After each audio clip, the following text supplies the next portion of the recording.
estamos de volta aqui no Quero Mais Saúde, na nossa sessão de terapia. A gente está falando sobre a ira. A ira é outra causa importante de doença mental. Evidentemente, não se trata aqui de uma sadia agressividade que surge quando somos realmente vítimas de uma agressão alheia. É claro que cada situação existe um grau adequado de violência que pode ir do zero ao infinito. Ninguém no mundo é contra o natural instinto de defesa, porque sem ele estaríamos todos mortos. Contudo, uma agressividade excessiva, desproporcional à necessidade, ao invés de nos aproximar da vida, nos aproxima da morte. Ao invés de proteger nossa felicidade, gera enormes infelicidades. Por isso, essa agressividade se manifesta desde os primeiros dias. Todo bebê é temperamental, meio histérico, bota a boca no mundo, diante da menor contrariedade. Existem, contudo, alguns que vão além disso. São extremamente coléricos, rancorosos e ressentidos. Uma criança assim não só inferniza a própria vida, mas a vida da sua família, porque diminui entre ela e a família a taxa de ternura que poderia receber. E ainda por cima, mesmo quando recebe a ternura, o carinho, está tão zangada e tão ressentida que não percebe ou não pode assimilá-la. Uma agressividade exagerada arruína todos os relacionamentos amorosos. E não os inspira, e se consegue inspirá-los, não consegue curti-los. A tônica das personalidades agressivas é sua baixa capacidade de compreensão e de perdão. Qualquer coisinha já se inicia um rancor. Passada a fogueira do rancor inicial, fica o rancor frio, sem labaredas do ódio, que é o ressentimento. Quantas pessoas ressentidas você que está aí me ouvindo conhece? Milhares, né? Passa o tempo todo e não se vê nem esquecimento pelo acontecido e nem o perdão. O ressentimento continua nesse estado de espírito onde não há afeição nenhuma que prospere. Quando há o predomínio maciço de agressividade na mente, quase então se resultam os tipos de prazer. O prazer da vingança, o prazer de ser do contra, o prazer de ser o desmancha-prazeres. O pior é que uma pessoa possuída pelo rancor, cheia de ódio no coração, não enxerga senão o rancor e o ódio. O mundo torna-se para ela não só detestável, mas extremamente perigoso. Um coração agressivo enxerga um gigante cruel e sádico, espalhado por todo o campo, vingativo, encapuzado, esperando na esquina escura para se esfaquear alguém. Claro que existe uma violência também sádica e cruel no mundo.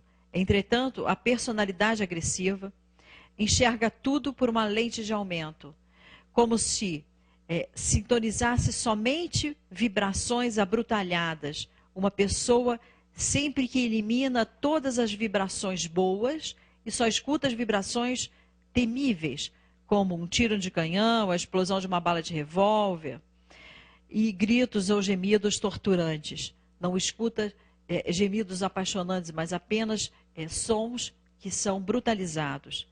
Essa é uma das importantes causas da paranoia e da mania de perseguição. Daquele misterioso medo de que tantas noites nos assalta, o medo que faz a gente trancar a porta do quarto e, com o resto da coragem que ainda sobra, abrir a cortina do chuveiro para ver se não há ninguém lá, se não há um estrangulador ou um estuprador sádico. O problema é que quanto mais há bruxa, há muito mais bruxas do que fadas dentro dele. O destino fica marcado por um desumano sabor ou dissabor de enfrentar alguma coisa. As pessoas ficam pessimistas e com maus presságios. E piores ainda, ficam com pressentimentos. Estará o nosso amado nos traindo? Nossos filhos realmente estão bem?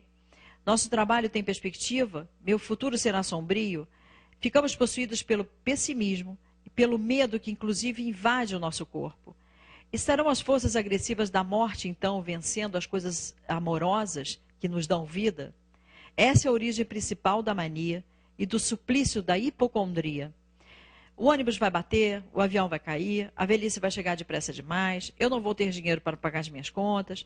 É claro que quem vive debaixo de um céu coalhado de abutres é uma grande tentação de se mudar desse mundo e se recolher em castelos de fantasias muito mais amenas. Aí é dada a origem da esquizofrenia. É grande também a tentação de se tornar tão forte e poderoso que mais nenhum mal pode lhe acontecer. Ou tão fraco, tímido e inexpressivo que ninguém mais vai se dar o trabalho de lhe fazer mal. Afinal, cachorro moço não leva pontapé. Essa é uma das origens da ambição destemida, da volúpia incontida, do poder e, paradoxalmente, excessiva desambição, fragilidade e timidez. Caso uma pessoa possuída pela ira consiga escapar de todos esses perigos, dificilmente escapará do difícil que é ser uma pessoa tão brutalizada. Ao brutalhamento de ideias, de gestos, de emoções, uma tentação de resolver tudo, mas não com habilidade, paciência e compreensão, que são virtudes que, evidentemente, faltam a essa personalidade agressiva, mas pela força bruta, no peito e na raça, por métodos animalescos. Se essa pessoa ficar do lado da criminalidade, ela se tornará um delinquente sanguinário. Se optar pelo lado da lei, poderá ser um bom policial. Se optar pela moral e os bons costumes, dará origem a um moralista de plantão. Aquele que ameaça com o fogo do inferno todos que simplesmente vivem suas vidas. De seus lábios saem sentenças apocalípticas, em que tudo enxergará pecado, libertinagem, falta de vergonha, degradação. Contudo, esse moralista não será ele próprio o desregrado de sua própria essência? O próximo pecado é a gula. A gula, obviamente, que ninguém em sã consciência vai considerar que é um pecado. Por causa de uma doença mental, a terminologia diz que de bom garfo todo mundo é, cometer excessos todo mundo comete, mas a gula não é bem isso. Isso é um bom apetite, uma boa boca, Para a gula, entende-se em psicanálise uma atitude de ter os olhos maior do que a barriga. É uma tentação acumulância em todos os termos. Inclui a comida, mas também inclui outros tipos de comida, que é a comida intelectual, que alimenta a cabeça, a comida afetiva, que alimenta o coração, a comida sexual, que alimenta o sexo, e a comida financeira, que alimenta a nossa conta bancária. A gula não se limita a extravagâncias culinárias. Existem muitos tipos de obesidade que não impedem que as calças abotoem e que não aparecem nas balanças de farmácia. A gula não tem a ver com uma fome, desejo ou apetite. Tem a ver com voracidade e fissura. A pessoa dominada pela gula é uma boca enorme e aberta para o mundo, uma goela larga, um estômago sem fundo, tudo para saciar suas entranhas insaciáveis. Numa astrologia brasileira, diríamos que ele seria, por exemplo, no signo de rato, polvo, vampiro ou tubarão, que ele estaria muito mais próximo desses animais que são extremamente vorazes. O problema da gula é que ela proporciona um estado imenso e constante de frustração. Tudo que ele recebe é sempre pequeno e é sempre pouco para o tamanho da sua fome. Nada sacia, desperta prazer, ele está sempre desesperado, em busca de algo ilimitado. Qualquer limite ou barreira que você coloque dentro de uma pessoa com gula é sempre desolador, significa ter desamor, desconsideração e desinteresse pelas pessoas. Assim, porque nunca se sacia, o guloso jamais está contente e jamais pode sentir gratidão por aquilo que recebe. Sua sina é demandar, é consumir, de preferência rapidinho, quer poder engolir mais e mais, perde então a capacidade de saborear a qualidade de vida. Não diria que deseja só a quantidade, ele pode desejar também a qualidade de vida. Porém, degusta caviar como se estivesse faminto e abocanhando um angu com bofe, que são a mesma coisa para ele. Isso manifesta também uma relação de apetite com o conhecimento. Ele não lê os livros, ele devora os livros. Não é à toa que recebe o nome de rato de biblioteca. O que falta ao guloso certamente não é uma garra ou espírito de luta. É uma capacidade que também se afina a uma assimilação, de sentir um genuíno prazer nas coisas que ele faz. Até aí tudo bem. O problema se dá quando esse legítimo apetite de conhecimento ultrapassa os limites possíveis. No primeiro momento, provoca um impulso para bisbilhotar, para espionar. Contudo, indo mais além, alcança o suplício das dúvidas e das incertezas. É porque não entende e tudo que faz cai num abismo de perplexidade e de confusão. Em poucas vezes, ele sente tanta dor, é uma sensação de ter perdido todo o fio da meada, o entendimento das coisas. A gente fica com a nítida impressão de que está enlouquecendo. A gula, ou a voracidade, se preferirem, pode evidentemente ser uma das causas do alcoolismo também. Uma sexualidade gulosa vai gerar uma ninfomania nas mulheres e uma sexomania nos homens. Um amor guloso vai trazer uma carência do tipo polvo, carrapato ou ainda o beijo da mulher-aranha. Uma vaidade gulosa vai exigir uma busca desesperada por prestígio e glória, uma luta frenética pelo poder. E o pior é que nem o poder vai levar ao saciamento. Tudo que se tem ainda é pouco. Assim, podem ocorrer poderosos complexos de inferioridade. Se todo afeto é insuficiente, se toda homenagem é pequena, sempre estará também a um passo da sua timidez e da sua insegurança. A vida de uma pessoa possuída pela gula pode tornar-se tão infernal que ele fica na tentação de tirar o seu time de campo, ingressar num mundo de sonho e fantasia. Uma pessoa com gula no coração tende ainda a enxergar o mundo como um covil de esfomeados. Passa por isso a se sentir superexigida, alugada, explorada por todo o mundo. Sai da terra dos homens e ingressa na terra dos vampiros. Por todo canto só enxerga o chupa-sangue, chupa-lhe a cabeça, o bolso, o coração, a energia até.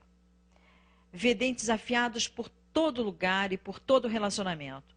Só lhe resta proteger suas carótidas e suas jugulares. Seu tempo é sempre curto para as suas necessidades, está sempre atrasado, correndo contra o relógio, em dívida com os bancos e em dúvidas também. Tem uma culpa abstrata, poderosa e crônica, de que não está fazendo tudo o que deveria fazer. É cercada de incompetentes, ou seja, pessoas normais que, evidentemente, não fazem milagres. Avareza. A avareza se dá quando a pessoa só consegue enxergar o lado miúdo das coisas. Não tem gente que é mesquinha em todos os gestos, em todos os detalhes, nas melhores das intenções. As pessoas desse tipo têm uma falta, acima de tudo, de generosidade e de grandeza. Estão sempre fissuradas no mesquinho, no detalhe, no irrelevante e no banal. Quando ficam mais velhas, tornam-se avarentas e pão duras. Ligam-se desesperadamente a dinheiro. Não é o dinheiro só que tem importância. Tudo é o dinheiro. É claro que o dinheiro é vital. Todavia, acima de certas quantias, não deveria ser tão importante.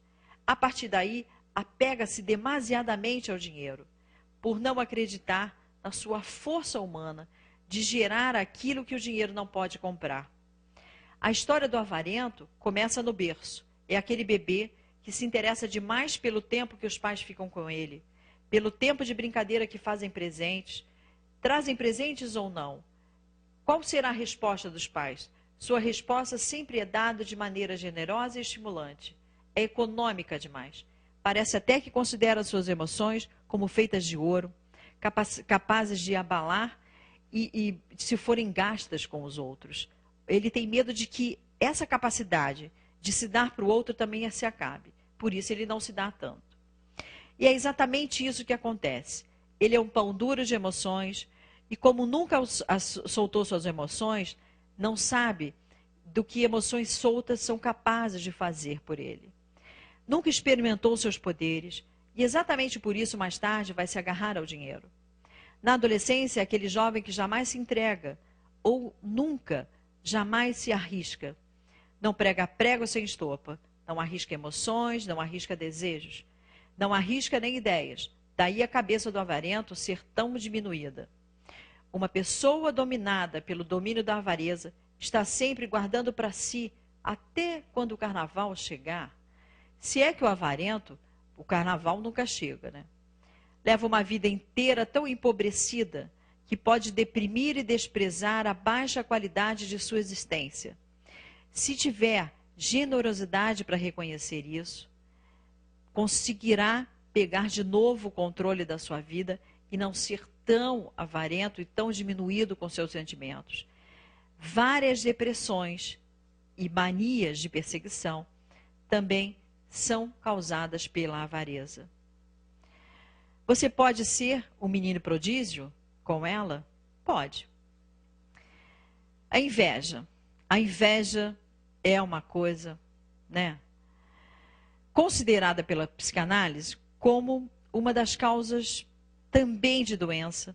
É evidente que eu não me refiro àquela inveja da torcida contra, do segredo dos sentimentos dos rivais, nem àquela alegria de quando alguém se sai mal em alguma coisa. Afinal, o rival é para essas coisas. Sabemos, então, que sequer me refiro à humilhação ou rancor que secretamente se sente ao se olhar para alguma pessoa que se sai melhor do que nós. Isso tudo faz parte da vida. Não é um sinal de doença, é sinal de saúde. Sinal de que somos gente, de que somos de carne e osso.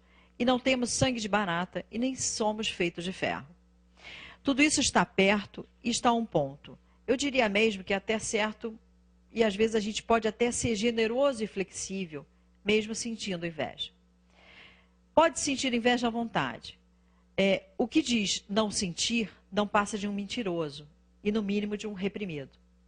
No entanto, a inveja tem seus limites para que se mantenha num lugar saudável do nosso comprometimento emocional. Além dos quais ela arruína a vida de qualquer pessoa. Isso porque a inveja desperta a todo momento os piores sentimentos. Acima de tudo, dominados por um demônio da inveja, cedo ou tarde todos se convertem em piedosos rivais. Não existem mais irmãos, apenas competição, luta de vaidades, luta da vida e da morte. Como será? Só tem um vencedor. A inveja, tal como a psicanálise descobriu, infiltra-se sorrateiramente até em nossos relacionamentos mais enamorados. Quanto melhor uma pessoa nos ama, quanto mais bela forem suas emoções para com a gente, mais sofre e se humilha esse lado invejoso. Por que ele me ama tão bem? Por que são tão lindas as suas emoções?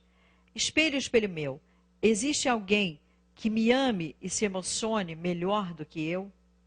E pasmem, se o espelho não for categórico no seu não, o invejoso começa a sentir-se mal diante mesmo do amor, humilhado, deprimido, sendo considerado não tão amado. Por incrível que pareça, começa a torcer contra e esperar que o outro ame o pior do que ele tem, para se sentir ainda mais inferiorizado. Cada conquista na vida do seu parceiro é uma tortura para ele. Para o invejoso, o mal é bom e o bem é cruel. Sofre a beleza porque é gente e não pode passar sem a beleza. É um coração dominado pela inveja que tende a enxergar o mundo como uma revoada de abutres e urubus. Tornar-se doloroso, ele pode também ser um sujeito suicida. Causa de muitas pessoas que se suicidaram tem muito essa motivação de inveja. Também de fuga da realidade, refúgio num mundo louco de fantasia. Quem olhar uma seca pimenteira vai se ferir. A seca pimenteira é que será ferida. Como o mundo é enorme, gigantesco, infinitamente mais poderoso, qualquer um de nós pode enxergar por um ângulo até insuportável. Conheço muita gente que se julga romântica, interessada apenas no amor, mas que, no fundo, não se interessa por outras coisas, senão por ter sempre medo, na verdade, da competição.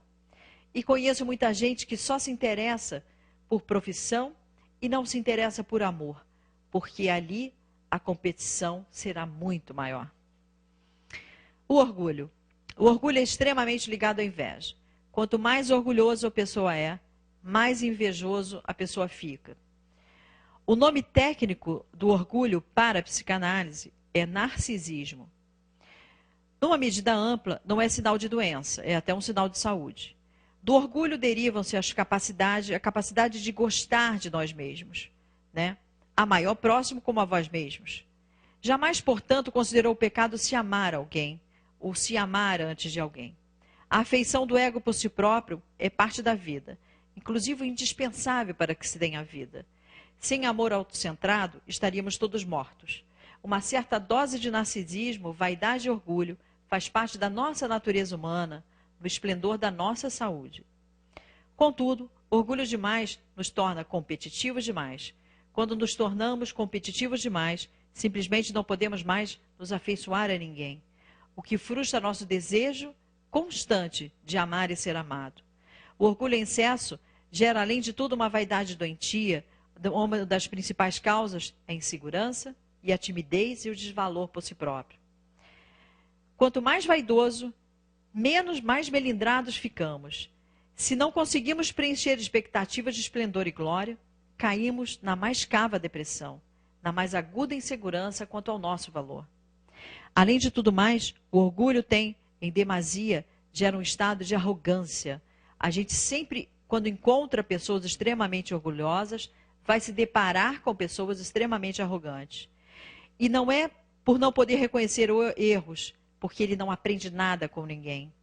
Tudo se torna motivo para que a pessoa se sinta humilhada. Essa é uma das principais origens do comportamento presunçoso. O que é o comportamento presunçoso? É aquele que se acha o dono da verdade, o grande sabichão, é o cabeça dura. Nos níveis mais graves, o orgulho transforma todo o processo de aprendizagem intelectual e afetiva. Muitas esquizofrenias graves e depressões são causadas por um orgulho desmedido. O último pecado é a luxúria. A luxúria é um tema polêmico e sujeito a controvérsias. Todos concordam que a luxúria existe e, de algum modo, é perturbador na nossa vida. A dificuldade reside na definição de luxúria, onde termina o sexo sadio e onde se inicia a luxúria. Certamente, homens e mulheres desinteressados pelo sexo são considerados muito mais sadios. A castidade, que é enaltecida pelo cristianismo, jamais se confunde com sexo reprimido e inexistente. Trata-se de uma virtude exatamente porque implica em conviver com a tentação da carne, as volúpias do corpo e os desejos. A castidade sem desejo não é virtude, é neurose. Nesse ponto, há uma concordância entre religião e psicanálise. Uma boa definição de luxúria seria atribuir ao sexo uma importância imensa, ou ainda maior do que ela tem no fundo. Mais uma vez, uma das partes. Como assim? Importante também é, mas a única coisa que se converte em prazer e que impossibilita outros prazeres. O prazer como, por exemplo, do espírito, do amor, da justiça, da fraternidade, de se constituir uma família, de amar a sua mulher, de criar seus filhos, constituir uma profissão, realizar o bem comum, não são todos prazeres? São. Quem foi que disse que prazer é só sexo? Sexomania seria tal coisa? A excessiva valorização do erótico preocupa até mesmo nós que lidamos com a psicanálise. Sem dúvida, ela prejudica, sem qualquer puritanismo, a realização mais plena de uma vida é, afinal, o amor. Afinal, se sexo é vida, vida não é sexo. Inclui sexo, mas é bem maior do que tudo isso. Várias são as causas que podem levar a uma supervalorização do sexo, ou seja, a luxúria. Por incrível que pareça, uma das mais importantes é uma crônica desconfiança quanto ao valor das suas próprias emoções. Emoções que desconfiam do seu poder de emocionar, de buscar permanentes reafirmações. E o sexo, por seu jogo intenso de emoções e uma aparência de entrega dramática, é uma aparência sempre discutível, representada por uma enorme tentação para os inseguros. No fundo, assim, pessoas inseguras não amam o sexo tanto quanto dizem. Então, estão apenas viciadas na ilusão de entrega que a luxúria provoca. Espero que vocês tenham gostado aqui da nossa explicação, né, psicanalítica sobre os pecados capitais. Se você quiser mandar sugestão para o programa, pode mandar seu e-mail para rciquizum@hotmail.com.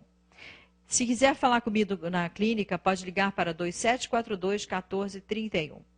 Quero aqui deixar um beijo para as minhas manas, Regininha, Gigi, Vani, para as minhas filhas Rebeca e Vitória, para a doutora Cláudia, que sempre trata a gente com tanto carinho, e para o Demerval, aqui, nosso grande diretor, e para os meninos que me ajudam ali dentro. Muito obrigada pela audiência de vocês, pelo carinho nas ruas, obrigada por tudo. Um grande beijo para vocês e até o próximo programa. Muito obrigada.